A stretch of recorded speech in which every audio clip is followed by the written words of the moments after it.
We have more tonight on that disaster in Japan. A lot of developments to report. In fact, a government official out and out said there is no end in sight to this disaster. Radiation levels in nearby seawater spiked again to more than 3,000 times the normal level. The president of the company that owns the plant, now a total write-off, is in the hospital currently with high blood pressure. And today, Japan's emperor and empress made a rare public appearance trying to comfort those who lost all their worldly possessions in the earthquake and tsunami. Fresh reports from the EPA and others in this country show traces of radiation from that Japanese plant have migrated across the Pacific Ocean, have now reached a total of 14 states here that we know of, including Florida and New York. Again, officials say these are trace amounts, minute amounts, no danger to people, but it is here and in the air. These reports only add to concerns over nuclear plant and overall radiation safety here at home and the systems the U.S. has in place to monitor radiation in the air, the water, even the food and milk supply. As NBC's George Lewis reports, there are some glitches in those systems.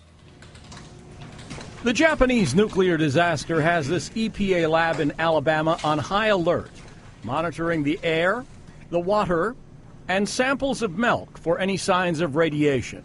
24 hours a day, 7 days a week, we're monitoring the air across the United States. And so far, so good. None of the 124 air monitors in the network has picked up any sign of harmful radiation. But the EPA has conceded it's had problems with some of those monitors.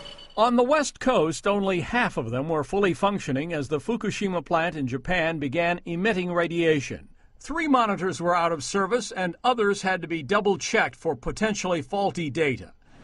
And while the EPA claims this is no big deal, anti-nuclear activists disagree. An emergency radiation system should be working, and it is very problematic.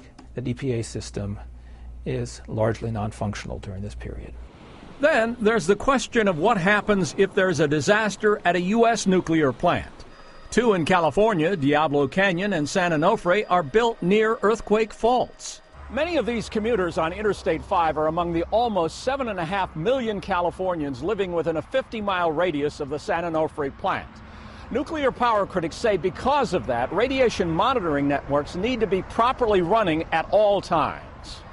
The company operating San Onofre claims it's safe. I think it's important for the public to understand that this plant did its homework on the risks and then overbuilt. This is too loose. Still, some residents of nearby San Clemente say they're frightened. They don't realize just how, scared the community can get, especially after a crisis like Japan. This as questions are raised about whether it could happen here and whether warning systems will work if it does.